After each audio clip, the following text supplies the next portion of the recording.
Welcome to Political Business, our first pod of 2026. And a happy new year to everyone listening. I think we can still say happy new year. On today's podcast, we're going to be discussing breaking news from the Conservative Party. And Labour leadership challenges. Are we expecting one anytime soon? And then we'll move from gossip to substance, or at least the way the Prime Minister would like it, to talk about what the Labour government is actually doing this month. So let's start with some breaking news this morning, and that is that Kemi Badenoch, the leader of the opposition, leader of the Conservative Party, has sacked Robert Jenrick from the shadow cabinet and suspended him from the party. This is all a bit sort of chaotic this morning, but essentially this is because Kemi's team, or Kemi, has discovered indisputable evidence that Robert Jenrick was planning a defection to Reform UK. Apparently, he was planning to do this in an extremely damaging way to the Conservative Party, and therefore she felt she had no choice but to do it. Quite big news in Conservative circles. We're used to this sort of various elements of drama in the Conservative Party, but it's quite a significant breaking story. And so far at the time of recording, Robert Jenrick hasn't said anything about it himself, and his team are quite difficult to get a hold of. But look, it's interesting because the backdrop to all of this is clearly Kemi has been performing better since party conference. We knew that. Robert Jenrick had a party conference that probably wasn't as good as he hoped it to be, and she had one that was slightly better. We head into the back end of the year. Kemi had a good budget response, as we spoke about before Christmas. And her personal approval ratings have been going up, even if that hasn't really affected the headline voting intention for the Conservative Party. But she's definitely been in a stronger position with the party membership and her own MPs than she was a year ago, or even after the May local elections in 2025. But there has been one outstanding question for her leadership, which is, would Robert Jenrick be better? He's been getting all of these fantastic views on social media. He did that famous fare dodging video last year. A lot of MPs, a lot of Conservative MPs thought, God, if only the current leader could communicate as well as Robert Jenrick. He also appealed to a slightly right-wing vote in the Conservative Party. He was talking about issues that the Conservative Party has ducked and given space for reform to dominate, issues such as integration and immigration. There's very much seen to be caught in that sort of right wing of the Conservative Party in a bid to prepare himself for a Conservative leadership challenge, but also to take on reform and the voters of reform. Now, since Kemi's been performing better, it's been clear that her team has been worried that the thing that could derail all that is a big defection to reform coming from Robert Jenrick. And so they've been kind of, I think, on high alert, it's fair to say, for some months about, looking at Rob Jenrick's diary, seeing what he's up to. There was a conversation that he had supposedly had dinner with Nigel Farage just before Christmas. And that this was sort of heading in the direction of another Conservative defection and a big beast that could derail Kemi's leadership. There was also a view that if the May elections for the Conservatives are not very good this year, and we'll talk about that at length on this podcast in coming episodes, I'm sure, but it's a big set of elections for the major political parties. If they weren't very good, that Kemi would face a leadership challenge at that point, and that Robert Jenrick would be front and centre, the person to take it over. So there's been a Robert Jenrick sized cloud hanging over Kemi's leadership, even as she starts to perform a little bit better. And what we've seen this morning, I think, is a decision for her and her team to say, well, let's get rid of it. He either goes to reform, or he apologises and says he was never going to do that and tries to find some way to stay in the Conservative Party. But she's definitely got ahead of the story. And I think views among the Conservative Party are varied. Some think it's a real strong show of leadership from Kemi. Others are saying that this is a disaster and we've lost somebody who is a majorly good communicator and good player. But Kevin, what is it like from your side? I guess the question for me really is, does any of this really matter? We've had the conversations a lot about Robert Jenrick or Bobby J. I've always maintained the view ever since his by-election win that he is pretty much an empty vessel who comes across as a careerist who adopts the policies that he thinks will play with the Conservative Party at any given moment, and that actually he's pretty lightweight. I understand the views about his communication tools, but having a kid with a camera and being good on TikTok does not make you a future world leader. And I think actually the way he's been totally shafted just demonstrates actually he's not the politician he thinks he is, and he's a victim of his own hubris. There are other people in the Conservative Party, and certainly in the Labour front branch, who this couldn't happen to, right? It may well be, we'll find out, that there's a few elements to look at on this. One is the substance of it, him potentially leaving. What does that mean for Conservatives? But what does that say about reform? But two, the execution of it, the kind of Westminster theatre of it. So we deal with the first bit, which is one of the conversations at a macro level that people are having post-Christmas, but generally is, to what extent does reform benefit from having people cross over for the Conservatives? It opens itself to the accusation. I think Michael Gove was even said this yesterday, that it's basically, who wants to vote for a party of, disgraced former Tory ministers? And I think therein lies the quandary for reform at the moment. They've arguably maxed out their core vote, right? They're not really shifting north of 30 in the polls. If anything, they're falling. They can't form a majority government on those sorts of numbers under first past the post. Therefore, they've got to broaden their tent. They broaden their tent by, having to appeal to a wider range of electors. Partly, arguably, why they brought in Nadine Zahawi, to demonstrate that actually, they can bring in a former Tory government minister who was born in Iraq and, has a business background. But that then alienates elements of the kind of the core populist anger reform vote, but then also potentially just looks to anybody who's remotely on the left or who's anti-Tory, especially in countries like Wales in May, that actually is just a Tory lifeboat. I think fundamentally is that actually even the question of Robert Jenrick defecting to reform perhaps demonstrates just what a bad politician Robert Jenrick is, because that moment was probably before Christmas or earlier in the year. So that's my kind of first general observation. The second, of course, is that none of this matters in a substantial sense because the Tories are in opposition. All this has done is perpetuate the Tory reform psychodrama. I think, and probably, by the way, therefore provided some light relief, or not light relief, actual relief to number 10, because this is a day we're not talking about Keir Starmer's leadership clock. And we'll come on to a bit, I'm sure. I think what it has done, I think my first response was, well, I'm actually quite impressed Kemi Badenoch's done that. So that's, shows a bit of leadership. And, you don't have to want to vote for someone or like them to have a bit more respect for them. I think the respect was slightly undermined when I saw the video done from my flat. I thought probably the media execution of that probably could have been slightly more formal. So I think in order to seize the moment, perhaps the execution, the form was behind the function, but the timing on the execution was excellent.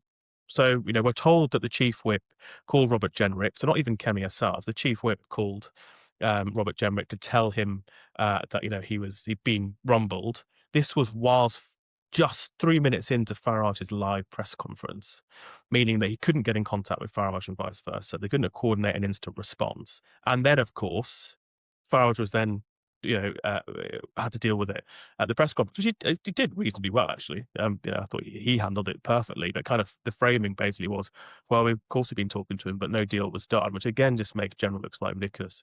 So I think the Westminster moment of theatre is brilliant. And I think the execution of it was designed to isolate Jenrick, and that's clearly worked. And the fact no one can get hold of him. This is a story that's breaking on a Thursday. Anyone working on the Sundays is like brilliant. They can be on the phones today and this afternoon.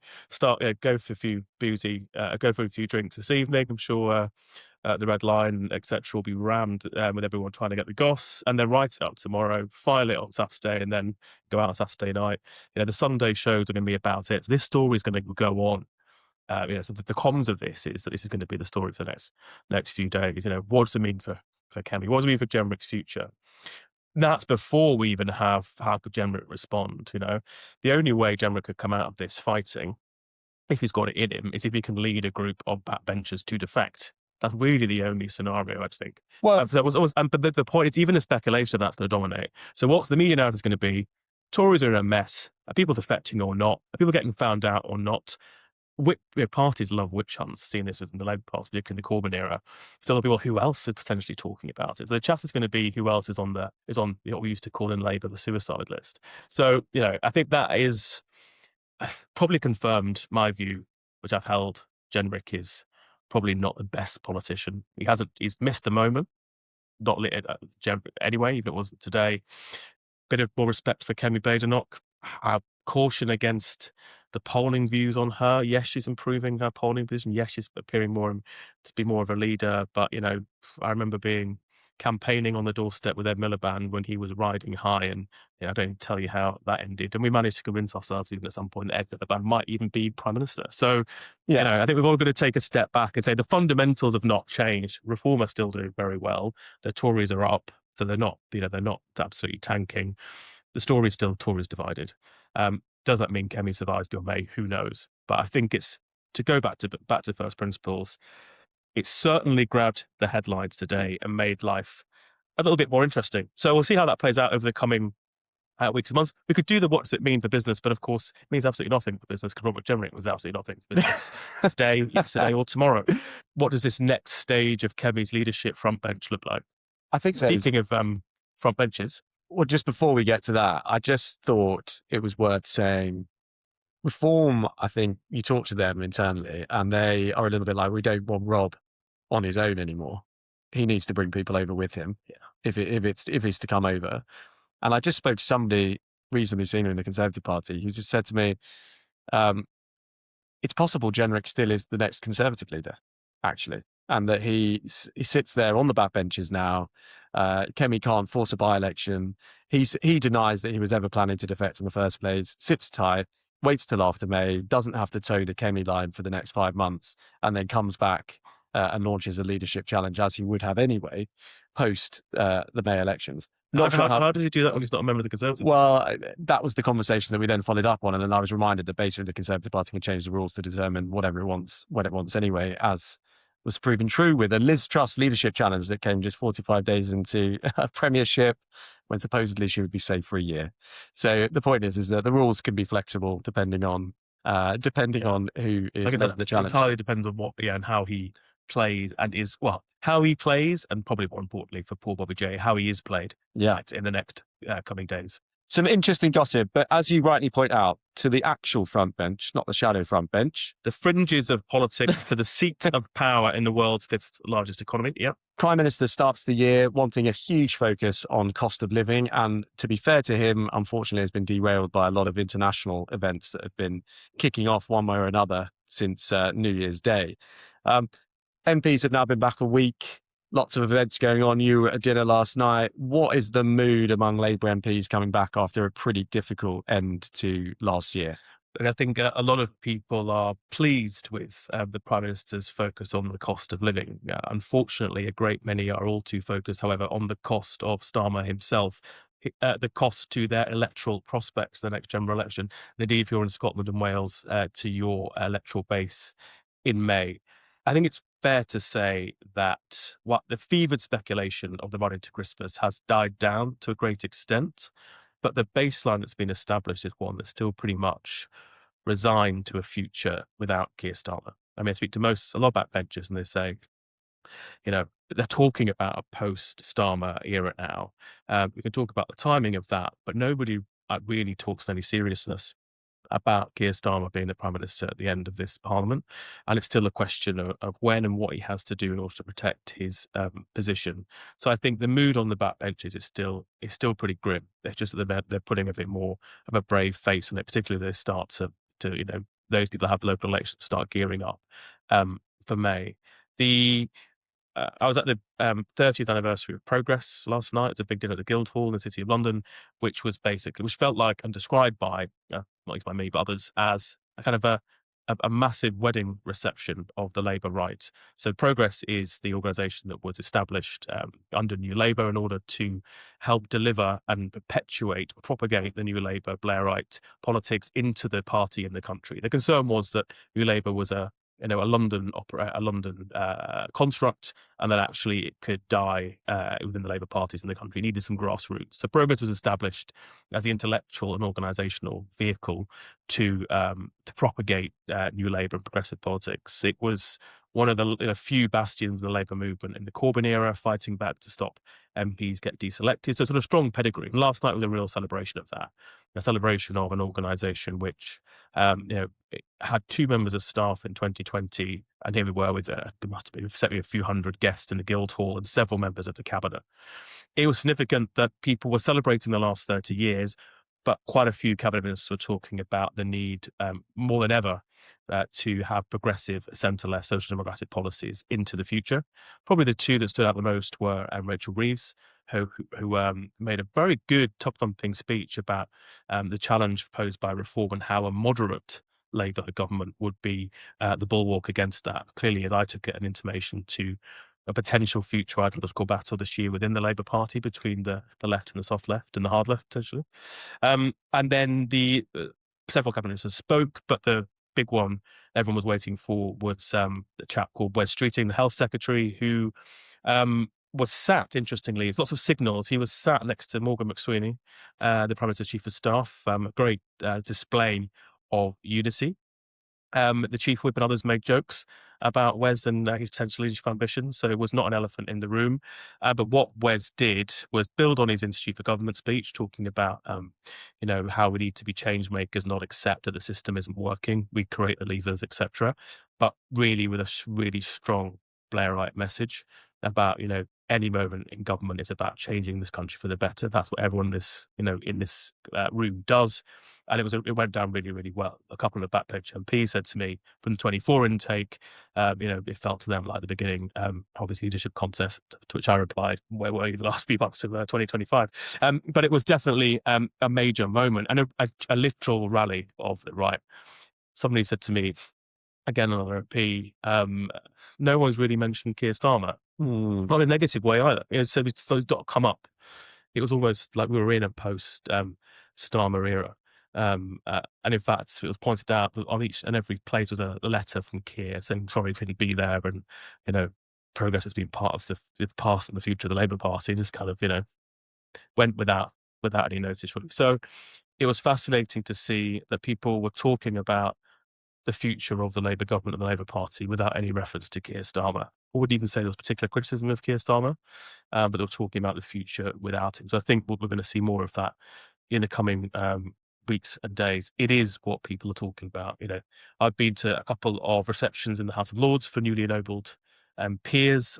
Everyone gives the same speech about how they're grateful to Prime Minister for the nomination and how they're going to serve, and then everyone talks about who comes after him. So I think whilst there isn't this fevered speculation of November, December, I think that the fundamentals mean that between now and May, Labour backbenchers and people in Labour in the country are going to be talking about what's next for this Labour government.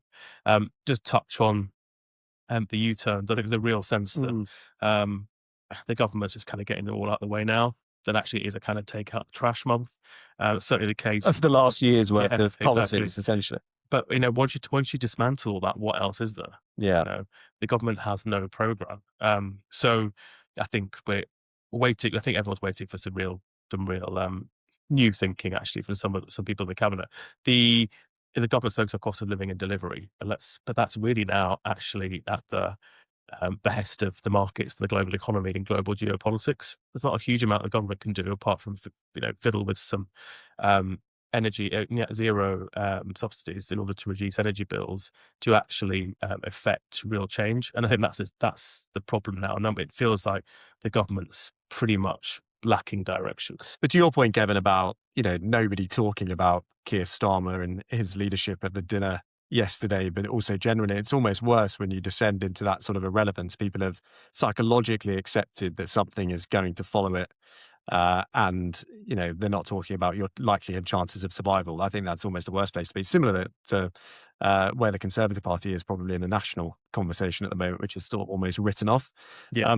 But what I would say is the government is still doing stuff. To your point a moment ago about, you strip away all the U-turns, what has it got left? Actually, we're at the final moments of quite a few significant pieces of legislation that are going through Parliament at the moment. Some of the stuff that was announced essentially in week one of the government when they took office. It does take time to pass legislation. And, there is some slightly better news to defend the government today. We had the economic growth figures out this morning that the economy grew 0.3%, slightly faster or slightly higher than I think forecasts are anticipating. So there are things that Number 10 and the current leadership can hold on to and push as positives, and they are still doing things as we've seen recently. Kevin, do you want to talk about the Northern Powerhouse Rail announcement that we had just earlier in the week? Essentially, the announcement was made about a recommitment to Northern Powerhouse Rail, which of course was cancelled by Rishi Sunak and caused great damage in the north of England. That announcement committed the government to track improvements, electrification between Manchester, Leeds and York, and then also to new track between Liverpool and Manchester, and also improved rail links to Sheffield and Hull and the northeast too, as well as then a longer term, slightly vaguer, non-committal commitment to new track between Birmingham and Manchester would essentially be what would have happened with that cancelled stage of HS2. That's gone down really well. Everyone in the north talks about why we need to have an interconnected Labour corridor, Labour as in Labour market rather than Labour Party, across that M62 belt, and it really galvanised Labour MPs and local authorities and metro mayors. The challenge with that is it's actually the sort of decisions the government should be taking.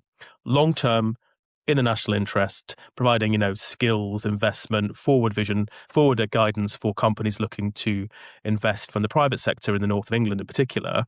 But what it doesn't do is there's no demonstrable benefit for the punters next year. I think that's the challenge. It's the right decision. It's essentially this has been announced before twice under the last government and then was cancelled. So I'm sure there'll be concern actually about actually whether or not the Northern Powerhouse Rail project will happen. I'm reminded, indeed, by someone in Northern Powerhouse that Reform have already said that they would cancel large tracts of it. So a good news day in the north of England across all those regional and city papers, but whether or not it actually shifts the dial for government remains to be seen. I think it's probably fair to say that the government is doing a lot of individually good things in the health system, in local government reform, in education, particularly around breakfast clubs, say. And I'm definitely in foreign affairs, and I'll come to Europe in a second. I think the challenge is that none of it's been tied together and led with a vision. And that's what the leadership contest will have to batter out. And a new leader will be taking the charge of a ship that's broadly heading in the right direction, but actually giving it definition and leadership, rather than taking over something and hope and fundamentally changing the nature of it.